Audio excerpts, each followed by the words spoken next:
She stepped out of a starship and declared, "Humans will lead now." The gleaming starship settled onto the landing pad with barely a whisper, its advanced engines humming with power that made the human observers step back in awe. Commander Lisa, Hayes watched from the observation deck as the massive vessel came to rest, its hull shimmering with colors that seemed to shift and dance in the afternoon sunlight.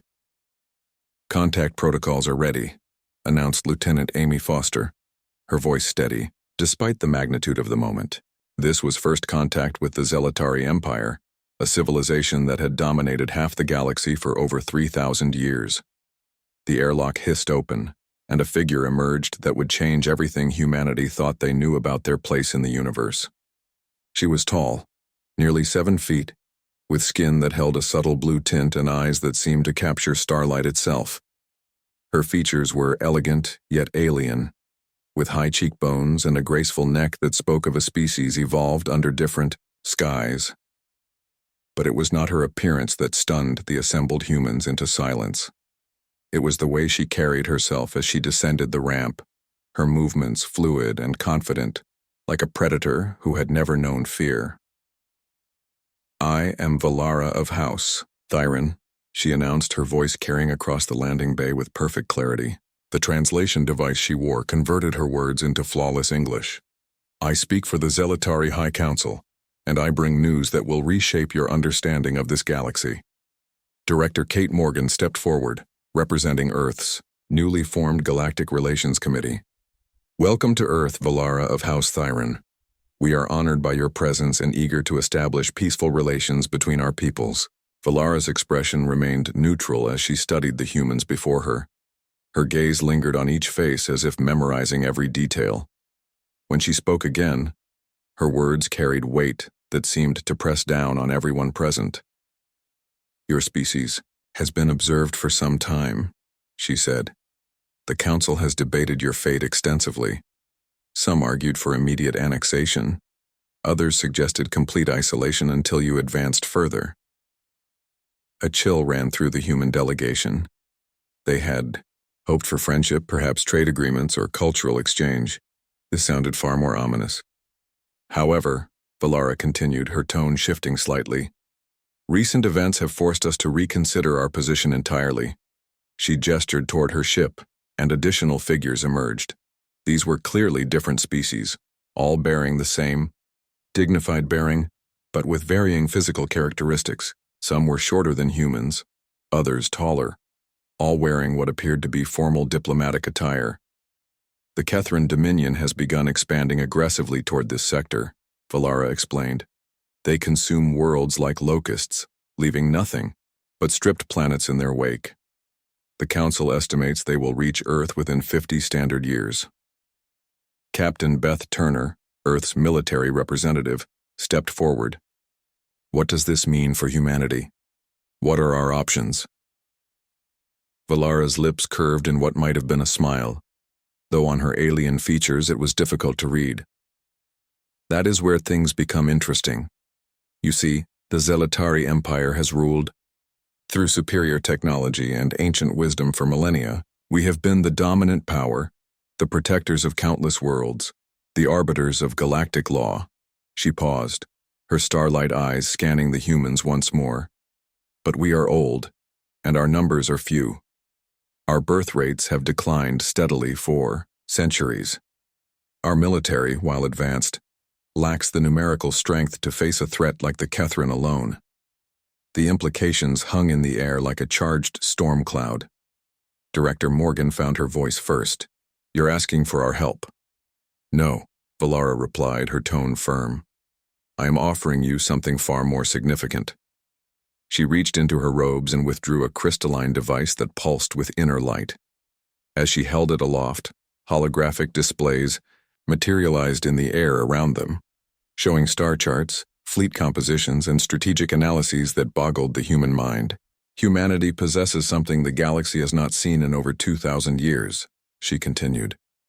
"You have adaptability, creativity, and most importantly, the willingness to sacrifice for others. Your species fights not just for survival, but for principles." The hologram shifted, showing human military actions from throughout history, from ancient battles to modern peacekeeping missions. The alien observers had been watching far longer than anyone had imagined. The Council has made an unprecedented decision, Valara announced. We are offering humanity leadership of a new galactic coalition, not membership, not partnership, leadership. The silence that followed was deafening. The implications were staggering. These beings, who had ruled the galaxy since before human civilization began, were offering to step aside and follow Earth's lead. Admiral Susan Cole, the highest-ranking military officer present, finally spoke. Why would you trust us with such responsibility? Valara's expression softened slightly, revealing something that looked almost like hope. Because in all our observations of your species, you have consistently chosen to protect those weaker than yourselves, even at great cost. You send aid to disaster victims you have never met. You risk your lives for strangers. You build societies based on the idea that all beings deserve dignity and freedom. She gestured to her companions. The representatives here today come from 17 different worlds that have agreed to this arrangement. They have studied your history, your culture, your values. They believe, as do I, that humanity represents the best hope for stopping the Kethran advance. Captain Turner shook her head in amazement. But we're barely beyond our own solar system. Our technology is primitive compared to yours. How could we possibly lead a galactic coalition? Technology can be shared, Valara replied simply. Wisdom can be taught. But courage, compassion, and the willingness to fight for others, these cannot be manufactured or programmed. They must come from within. She stepped closer to the human delegation, her towering presence somehow reassuring rather than intimidating. The Kethran Dominion fears nothing in this galaxy except one thing, the possibility that the younger races might unite under strong leadership. They have delayed their advance toward this sector because they know that if humanity were to rise to galactic prominence, it would inspire others to resist. The weight of the moment settled on everyone present. This was not just first contact.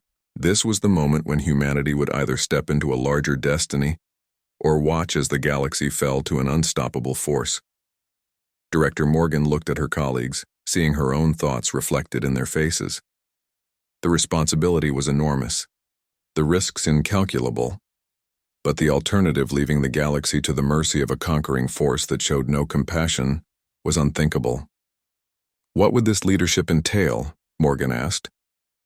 Valara activated another section of her device, and new displays appeared showing massive shipyards, advanced research facilities, and training centers across multiple worlds. You would have access to the combined knowledge and resources of the coalition worlds. Your people would be trained in advanced technologies and combat techniques. Earth would become the strategic center for resistance operations.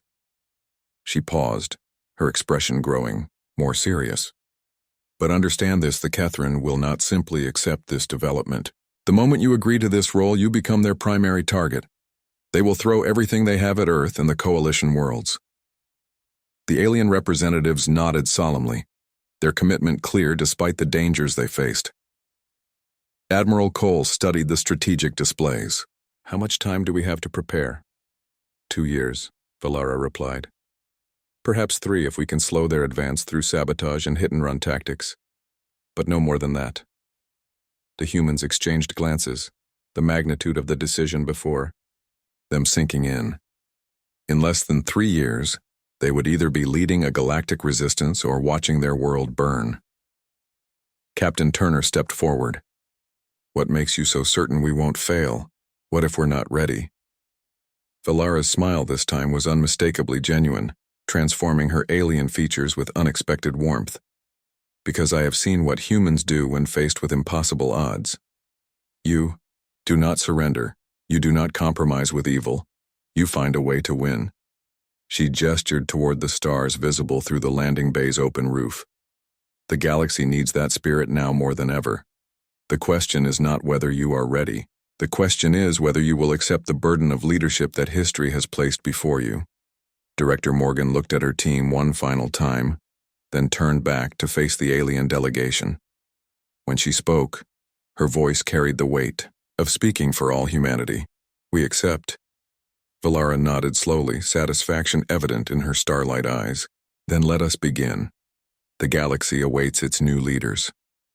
As the alien representatives moved forward to begin formal negotiations, none of them could have predicted that this moment would be remembered as the turning point when humanity stepped onto the galactic stage not as subjects or junior partners, but as the force that would ultimately reshape the destiny of countless worlds. The Kethran Dominion had ruled through fear and overwhelming force for centuries, but they had never faced anything like humanity before. They had never encountered a species that could inspire others to fight, not just for survival, but for hope itself. The real war was about to begin,